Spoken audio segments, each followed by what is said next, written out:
सल्लल्लाहु अलैहि वसल्लम।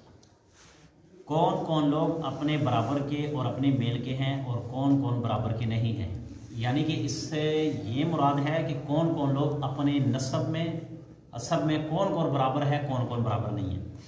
शरअ में इसका बड़ा ख्याल किया गया कि बेमेल और बेजोड़ निकाह ना किया जाए। यानी लड़की का निकाह किसी ऐसे मर्द से मत करो जो इसके बराबर दर्जे का और इसकी टक्कर का नहीं है। ठीक है, इसको पीछे उठाओ। शरअ में, शरीयत में इस चीज़ का बड़ा ख्याल रखा गया, बहुत ख्याल रखा गया कि यानी कि लड़की का निकाह लड़के के साथ जोड़ के साथ किया जाए, बेजोड़ ना किया जाए। ठीक है, बेजोड़, इसको पीछे पीछे बेजोड़ यानी कि आपस में हसब नसब एक जैसा होना चाहिए, एक जैसा होना चाहिए। मिसाल के तौर पर लड़का सैयद है, लड़की भी सैयद होनी चाहिए। ठीक है, लड़की अब देखो सैयद लड़की है और लड़का कौन है, कमियार। अभी जोड़ तो नहीं ना बनता, जुल्म है ना। लड़का सैयद है और लड़की चमहार की, ऐसा नहीं होना चाहिए। बराबर की कई किस्में होती है, एक तो नसब में बराबर होना, दूसरे मुसलमान होने में, तीसरा दीनदारी में, चौथे माल में, पांचवें पेशे में। यानी कि बराबरी की कई किस्में हैं। नसब में बराबर होना, नसब तुम्हारा नसब क्या है, नस्ल। ठीक है, मैं सैयद हूँ, लड़की सैयद, बराबर। दूसरा मुसलमान होने में, मुसलमान तो सब है, सारे मुसलमान हैं, मगर दीनदारी देखी जाए। अब देखो आप भी मुसलमान, मैं भी मुसलमान, मगर आप और मुझ में क्या फ़र्क है, मैं आलिम दीन हूँ, आप आलिम दीन नहीं हो। ठीक है, अगर लड़की आलिम दीन है तो उसका लड़की के साथ आलिम दीन लड़का होना चाहिए। लड़का आलिम दीन है, लड़की आलिम दीन होनी चाहिए, इसको कहते हैं बराबरी। मुसलमान, तीसरे मुसलमान होने में। ठीक है, तीसरा दीनदारी यानी कि दीन तकवे के लिहाज से तकवा कितना है। अब आलिम भी कई होते हैं, मगर कई आलिमों में तकवा बड़ा होता है, नेक लोग होते हैं, परहेजगार होते हैं, और कई ऐसे ला इलाहा इल्लल्लाह नूचले पांगे ताहरुल कादरी हैं। तो दीनदारी। चौथे माल में, इसके पास कितना पैसा, बैंक बैलेंस का कितना है। एक मैं करोड़ का मालिक हूँ तो लड़की कितनी है। और पांचवें पेशा, हमारा क्या पेशा है, आपका क्या पेशा है। अब पेशा होता है ना, बास कोई होते हैं, कोई कमियार होते हैं, बास क्या होते हैं, इसी तरह ये पेशा। ये समझ आ गई पांच चीजें। नस्ब में बराबरी का बयान। नस्ब में बराबरी ये है कि शेख और सैयद और अंसारी अलवी ये सब एक दूसरे के बराबर हैं। शेख ज़ात होते हैं ना, शेख जिसको तुम कंजूस कहते हो, ये आजकल में, पहले लोग ऐसे नहीं थे। सैयद अंसारी अलवी ये सब एक दूसरे के बराबर है। यानी कि शेख जो होते हैं, शेख की लड़की सैयद के साथ शादी हो सकती है इनकी, शेख और सैयद की। इसी तरह अंसारी और सैयद की, या अंसारी और शेख की। अलवी ये भी चार आपस में, यानी कि शेख सैयद अंसारी अलवी ये चारों आपस में बराबर है। ये आपस में लड़कियां ले दे सकते हैं, ये सब बराबर है। यानी अगर सैयदों का रुतबा औरों से बढ़कर है, लेकिन अगर सैयद की लड़की शेख के यहाँ ब्याह हो गई तो ये नहीं कहेंगे कि अपने मेल में निकाह नहीं हो, बल्कि ये भी मेल में ही है। यानी कि सबसे ऊंचा खानदान और नस्ब जो है वो सैयद है, सैयद खानदान है, वो सबसे बाला है। और अगर उसकी निकाह शेख में हो गया उनके खानदान में, तो ये नहीं कहेंगे कि इनका आपस में मेल नहीं हो, बराबर है। नस्ब में एतबार बाप का है, माँ का कुछ एतबार नहीं है। अगर बाप सैयद है तो लड़का भी सैयद, और अगर बाप शेख है तो लड़का भी शेख है। माँ चाहे जैसी हो, अगर सैयद नहीं, सैयद ने कोई बाहर की औरत घर में डाल ली और इसका निकाह कर लिया तो लड़के सैयद हुए और दर्जा में सब सैयदों के बराबर है। हाँ, और ये बात है कि जिसके माँ बाप दोनों आली खानदान हो, इसकी ज़्यादा इज्जत है, लेकिन शरअ में सब एक ही मेल के कहलाएंगे। अब देखो, हमेशा जो ज़ात चलती ना, ज़ात मुसलमानों की ज़ात बाप से चलती है और अंग्रेज़ की माँ से चलती है, क्योंकि बाप का पता होता है, माँ का पता नहीं। समझ आई। बाप, मुसलमानों में नस्ब बाप की तरफ देखा जाता है। अगर बाप सैयद है, माँ कमियार है, तो बेटा कमियार नहीं कहलाया जाएगा, बेटा सैयद कहलाया जाएगा। ठीक है, और अगर माँ सैयद है और बाप कमियार है तो अब सैयद नहीं कहलाएंगे, वरना आप अपने आप को सैयद कह सकता है, बल्कि अपने को कमियार ही कहेंगे। ठीक है, मुगल पठान सब एक कौम है और शेख और सैयदों की टक्कर के नहीं है। अगर शेख या सैयद की लड़की इनकी यहाँ ब्याह आई तो कहेंगे बेमेल और गट कर निकाह हुआ, ऐसे रख मैं आप पठान हैं।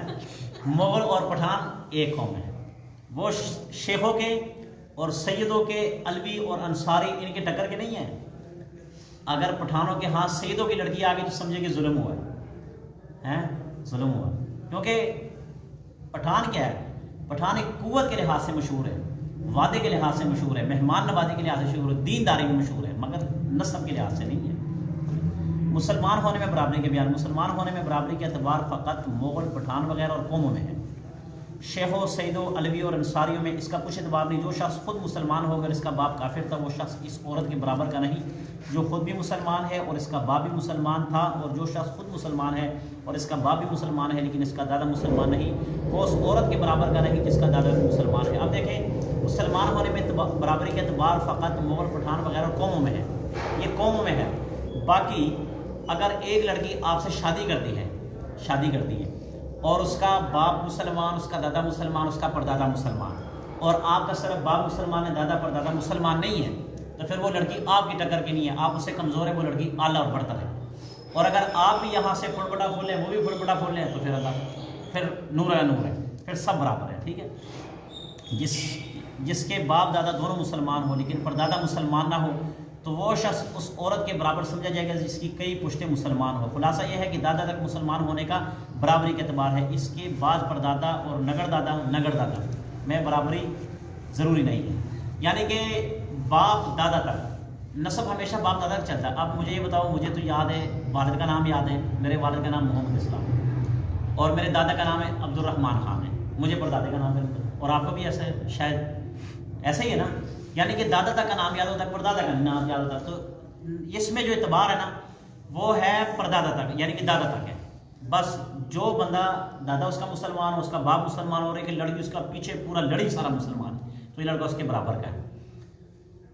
दीनदारी में बराबरी का बयान। दीनदारी में बराबरी का ये मतलब है कि ऐसा शख्स जो दीन का पाबंद नहीं, लुच्चा, शराबी, बदकार आदमी, नेक बख्त, पारसा, दीनदार औरत के बराबर का ना समझा जाएगा। यानी कि दीनदारी में मतलब ये है कि एक शख्स दीन का पाबंद नहीं है, दिल किया नमाज पढ़ ली, दिल किया नहीं पढ़ी, दिल किया, इससे नहीं ना काम चलेगा। अथेंटिक बंदा होना चाहिए, बस नमाज, सिगरेट नहीं, शराब नहीं, चर्स नहीं, गुनाह कोई नहीं, लड़ाई कोई नहीं, ये सब खत्म, बस नेक। जो लड़की होगी वो इसके बराबर समझी जाएगी। और अगर एक लड़का ऐसे है, कभी दिल करे वो किया, कभी ये किया, तो वो इससे नहीं काम चलेगा, फिर वो बराबर का नहीं समझेगा। माल में बराबरी का बयान ये है कि माल के बराबरी का ये माना है कि बिल्कुल मुफलिस, मुख्ताज, मालदार औरत के बराबर का नहीं है, और वो बिल्कुल मुफलिस नहीं, बल्कि जितना महर पहली रात को देने का दस्तूर है, इतना महर दे सकता है, और नफका भी तो अपने मेल और बराबर का है। और अगरचे सारा महर ना दे सके, और ये ज़रूरी नहीं कि जितने मालदार लड़की वाले हैं लड़का भी इतना ही मालदार हो, इसमें यह है कि इतना ऐसा नहीं हो कि लड़की करोड़पति है तो लड़का भी करोड़पति होना चाहिए।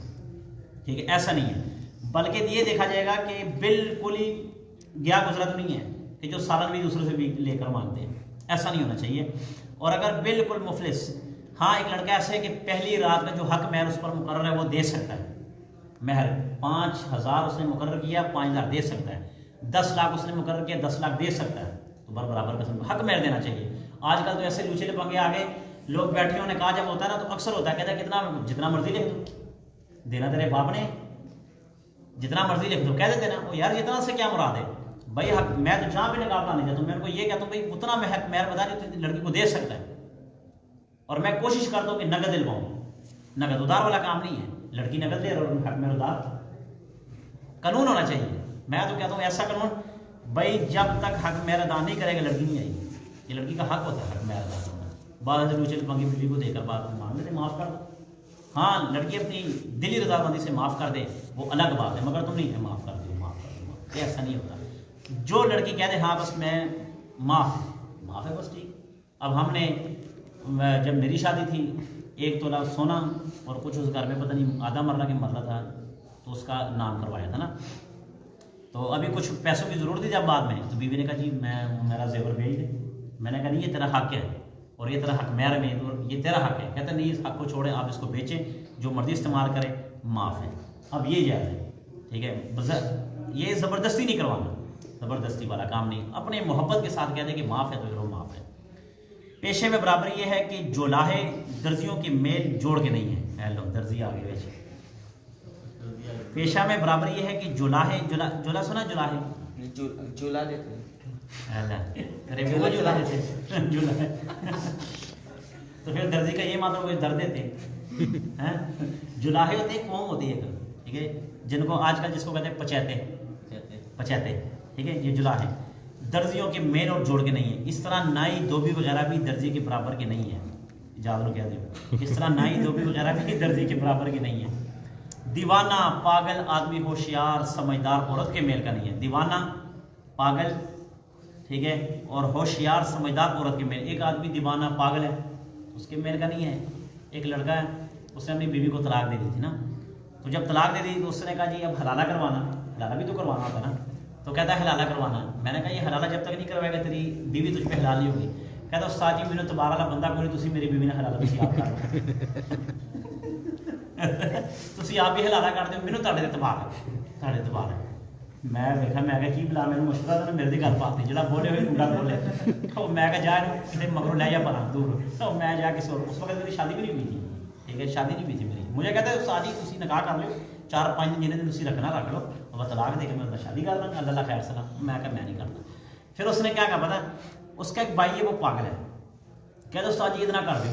और मैं क्या पागल, शरीयत में उस लड़की के साथ शादी होती है जो अपने मुँह से कबूल तो कह सके मुझे कबूल है।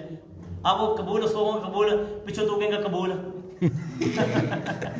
मैं क्या पीछे तू कहेगा कबूल। उन्हें उस्ताद जी को सारा कुछ पता है, उन्हें सारा कुछ पता है। तो मैं क्या सारा कुछ पता है, फिर तू छोटा, तू क्यों मेरा ब्याह किया था, क्यों नहीं कराया? कहता नहीं उसके साथ आप पढ़ा दे। उसका मैं क्या मैं उसके साथ नहीं पढ़ाऊँ, जो मर्जी हो जाए। फिर वो किसको उठा लाया, अपने बहन भाई को उठा लाया, कहते इसके साथ पढ़ा दो, ठीक है। मैं कहा वाह यार क्या बंदा करे। एक आदमी था उसने हलाले के लिए एक आदमी अपने दोस्त को चुना, अपने दोस्त को, उसने कहा इतबार वाला दोस्त है इसके साथ करा दो। अब उसका निकाह उसके साथ पढ़ा दिया, ठीक है। बाद में लड़का कहते मैंने तलाक दे दी नहीं, कहते मैंने पसंद आ गई, फिर लेके फैसला बात